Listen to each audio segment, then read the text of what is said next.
Hey, what's up, guys? Alright, so since the patch is gonna go live fairly soon, share some of my game settings to improve performance and overall visual clearance.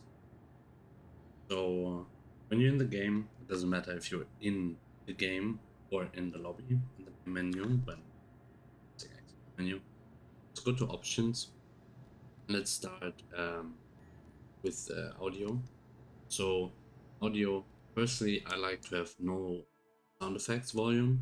I keep everything at 25 here besides master volume.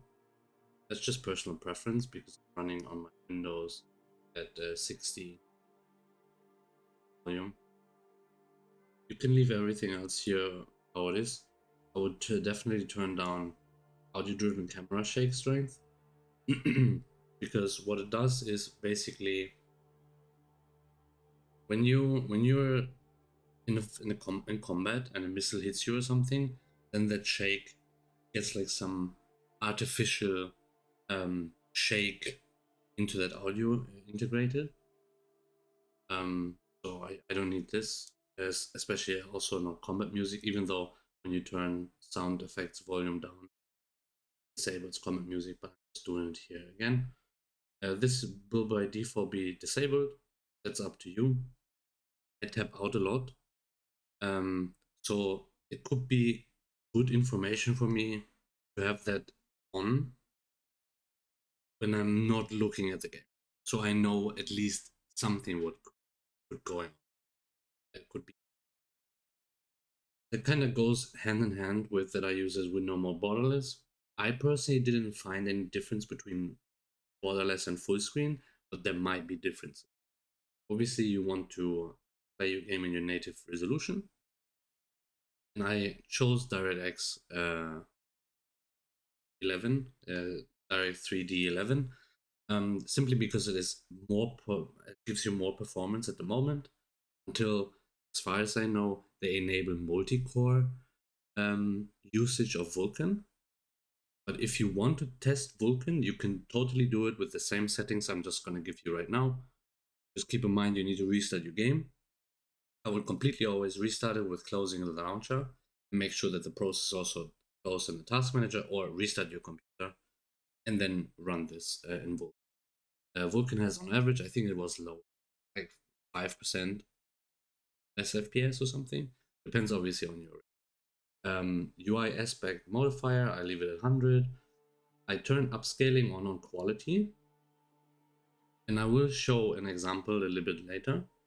But essentially, it's making your picture more detailed, even than native, especially like, for example, on 4K. I will also link a video. It's a first pinned comment that compares these resolutions and upscaling techniques. So, and I use DLSS because I have an NVIDIA graphics card. If you do have an AMD card, it seems to be that CIG TSR is better. But whatever you do, quality is the way to go. Then I go with overall quality here at medium. Sometimes you need to probably put it on high, especially since I'm going to go with a lot of field of view. Most of the stuff is, most of the MFDs, when they're too far from your character, they're not rendering anything in them, in that MFD. So you kind of want to have this at medium or high. That's also something I would look at what your overall FPS are when you do this. So just that you know. I have it on medium because most ships I fly are fighters, so the MFDs are kind of close. They also don't have like multiple MFDs that are different distances from me. For example, in the constellation Andromeda, there's 2 MFDs left, right on the bottom and 2 on the top. And if I'm on medium at full field of view, the 2 on the bottom, I can see them, but the 2 on the top, they're completely empty, as if they would be turned. There's no real performance difference in these next settings here. I'm turning up to high. But you can play around with them. Water simulation seem to be performing and look the best to me at medium. anything else they turn on too quick or they're too much, and you can also totally turn it off. So all on you. I probably, if you're someone that wants to play the game very immersive and cinematic, I'm gonna put them on medium or high. If you don't care, just a combat pilot, I would just turn them off. Because it also means if someone else is flying above water when you have an atmosphere fight, you do get performance hits, even from other people. And volumetric clouds is probably the one that gives you the most FPS hit. Everyone recommends medium or off, but I personally didn't find any difference between medium and high. There's also no real visual benefit between high and very high, so that's very funny, but there's a performance hit between high. Then obviously don't have like the best graphics card, turn them off. I like to run them in high just because I want to see them, and medium seems to not make any meaningful difference. Motion blur are going to be camera and object motion blur. I really hate motion blur. It's bad for performance. You notice every single stutter, etc., etc. So I just turn it off. Sorry if you hear something from the outside. Pretty hot in here. So I use 115 field of view because I'm more combat focused. More visual means more information. More information means more wins, essentially. And that's a good thing. I turned VSync also off because I don't want to get capped at 60 frames or whatever. Even though you can go into your NVIDIA card's control panel and you can set the maximum refresh rate for your monitor, maximum available. This would probably increase it from 60 to whatever your monitor is capable. In my instance, sharpening at 0. Chromatic aberrations I also put at 0. You could run this, but it takes some performance, which is not even visible really. Since I do believe that this quality overall setting has a lot of anti-aliasing, texture quality, etc. all in there, but mostly it impacts just the MFDs, so you know, everything that is holographic. And film grain, I also turn this off, and then you will have by default the session information QR code here in the top right, like this one. I turn it off because I don't need it. Film grain is probably good for cinematic shots, etc. You're gonna play around with it, but this is overall my settings that I would use and I will use going forward. And then the game settings, most of this is really personal preference. There's not much that's gonna impact you in performance. What I found out the most is gonna impact you are these 4 sliders here. So I scroll all the way on the top and I go up, and it's from the bottom, the 2nd, 3rd, 4th, 5th slider. So GeForce induced head movement is when you do high acceleration boosts in your ship, and it's gonna move your head left, right, backwards, etc. This is what it does. I turn this off. GeForce induced head bob ADS modifier is the head bobbing that you probably know out of all FPS combat shooters. I turn this off. This is while you aim down. GeForce induced afterburner zoom. This is when you actually use the boost. This other one was just the normal regular when you fly, and this can be quite annoying. You're gonna get pushed really far back in your seat. So I turn this off. And global camera shake is when you're in 3rd person, that your ship is looking like it's floating. The camera is gonna stay static, and the ship is gonna move like it's a ship on.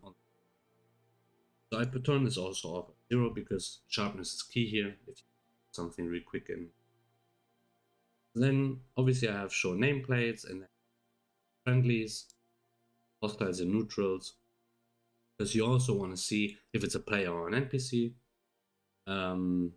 Usually you could turn friend requests off because, you know, you should already have your friends, and you can always go in the mobi-glass into the comlink comms tab and then accept friend requests from there. Party invite notifications That goes hand in hand with a friend request to turn this on, and then have the party invite notifications just my friends, right? Currency transfer, same thing. You just don't want to get spammed too much with notifications that are up here in the screen.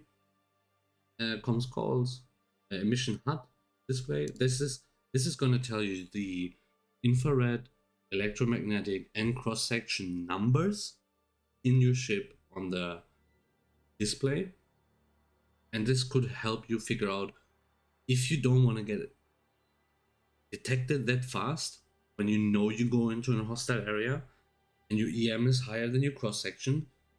This will tell you the numbers because the bar on that HUD is maybe not a good indicator for it. So if you have the numbers, you know, oh, my EM is higher than my cross-section, so you can turn off your guns, your shields, something like this, or underclock your CP, your power plant or something. So I have this on, and the second one off, third one on. These two are, I think it was basic settings. Then we have these look ahead sliders here, and or if they're enabled or not. I like to disable them. And what the look ahead thing is if you have someone targeted and you fly up to him, it zooms that camera in on that targeted enemy, which can be beneficial, but the moment they fly around you and they're not straight ahead of your ship, your head also moves towards them a little bit, almost as if it would be some sort of soft head tracking, which can be really, really annoying as well. So I would turn this off. And just for safety for me, because I had this, that sometimes it's going to turn back on, I move all the sliders down so they're not active whatsoever. And this, I do this for all the look. By default, these are all turned off, but the pilot one is turned on, and this one is the most important, me at least. Off here real quick. All right. So, I don't know why I have this setting here 2 times, but then I just both. I'm on the ePTU, so that might actually not be. So then go back to the top. Now we go from the top. These on the top here, they're more personal preference. Like, I don't like vibration, spring movement. I don't need the hints. I like the control hints, they're nice. The show hints is the text hints that you get. Subtitles I don't need. But all your ship entry labels. This one is when you don't want to see, for example, that you press F to jump into your ship. Sprint toggle, no crouch is on aim down sights. I like to aim down my sights when I toggle it, so when I press my right mouse button. Lean toggle, no. Crosshair mode, this is also personal preference. I would assume you leave it on. This is the transparency of it. Hit markers, it gives you like a little bit of an indicator when you shoot something. Star map zoom, personally for me, is a bit too slow in basic settings, so I go up a little bit. G-Save disabled when boosting. Yes, that means when you boost, it turns your G-Save off, so you have more acceleration to reach your top speeds. Speed limiter defaults on. This is the little square icon that moves up and down with your mouse scroll wheel while you're flying.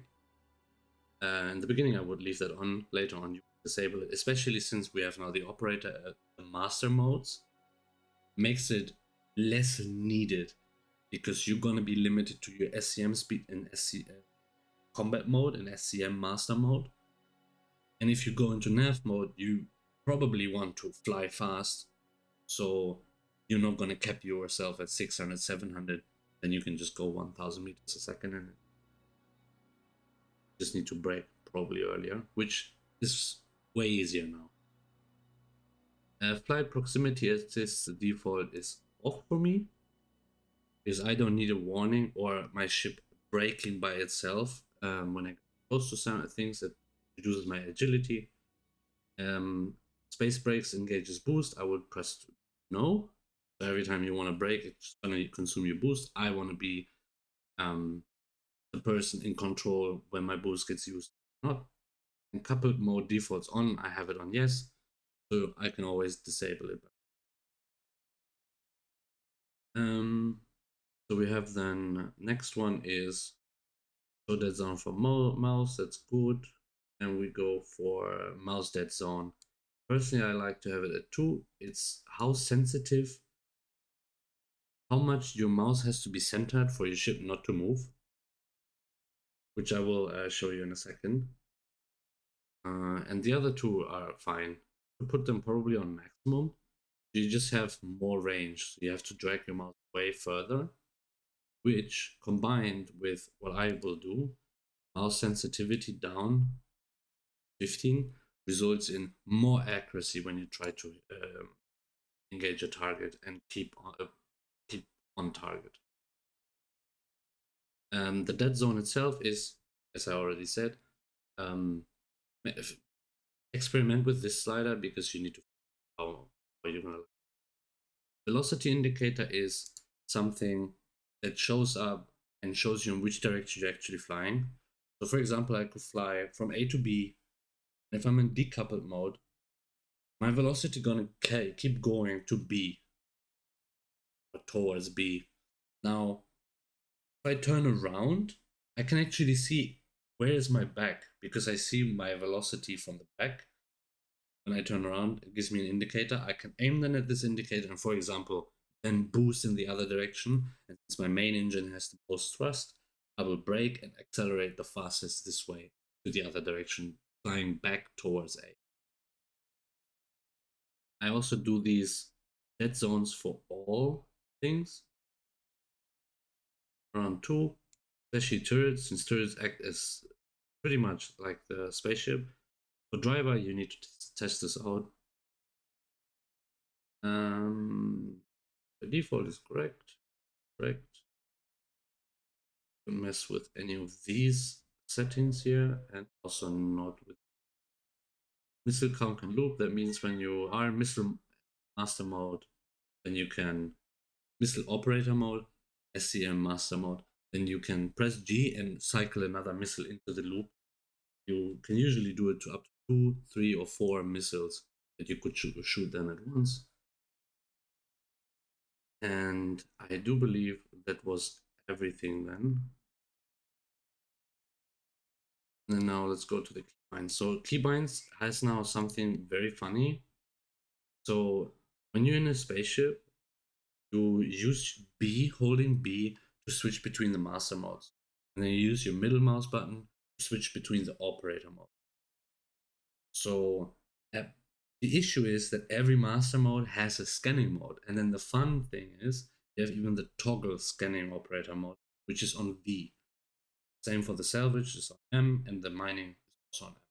Technically, you don't even need to have that scan operator mode in the master mode. So what I personally do, all these ones here, I set them all to middle mouse button, because now this way, every time when I press the middle mouse button, I'm going to switch into one operator mode that is not the one that I'm using at this moment.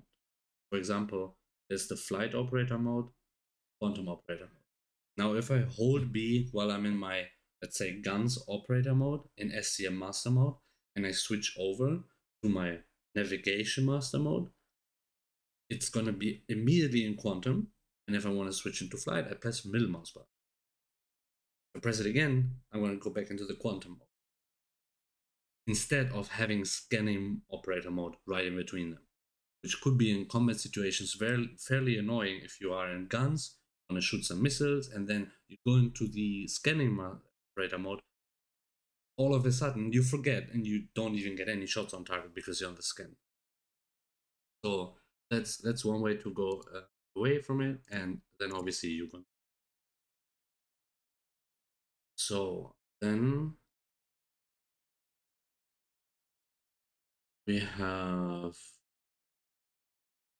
triangle assessment assignment, which I will not do now. I will do it separate video. Video is already long enough. One thing that I like on foot, for example, I like to find that look around button because I'm used to play shooters. Is it setting now? It was on foot all. Playing usually shooters, and in shooters I tend to look around with Alt, holding Alt instead of Z. So I'm just that's in on foot all, and then you try to find free view camera, hold left. I also do this actually for in spaceship, which is here on I think vehicles view. Yeah, vehicles view, and then it's the same here. You look hold, and I put this on Alt as well because it's not going to conflict. Then another one that we have.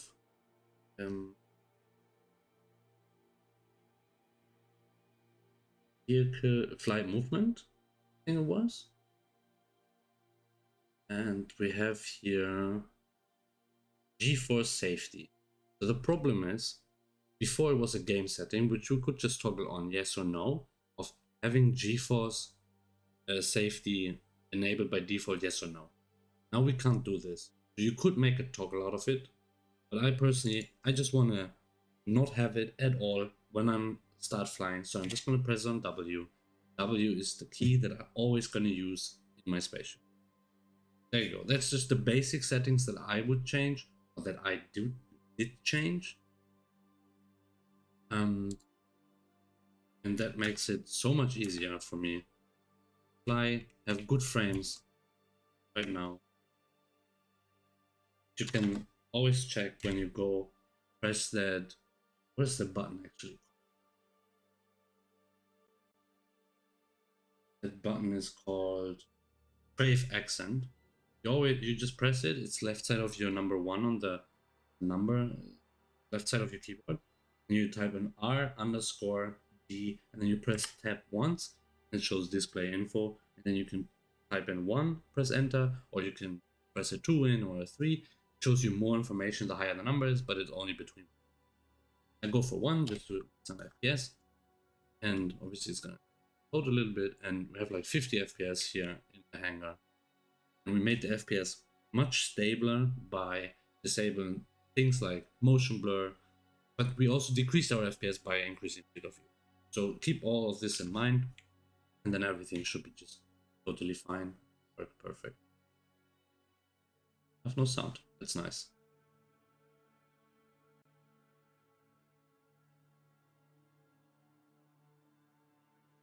So what I was talking about, the speed indicator, was this one here. That's the speed limiter. And then when we switch nowadays the master modes and the operator modes, I'll show this now. So right now I'm SCM gun mode, which you can see up here. See up here, that's the master mode, and then the second one is the operator mode. I'm just gonna disable the chat real quick with F12. So now if I would switch my master mode, I go into quantum, the navigation master mode and quantum operator. And if I press middle mouse button, it's going to switch over to flight. And if I press middle mouse button again, it's going to switch back to quad. And this is going to be the same for the SCM master mode between guns and missiles. Before, it would have the scanner in there, which we can still toggle by just pressing V. It's already there. GG, we have it. Then there's also that area scan, which you get by pressing tab. And this is basically all you need to know. This is basically exactly how you used to fly before now, before master mode's introduction. And everything should be fine. And I wish you all luck in the verse. Take off.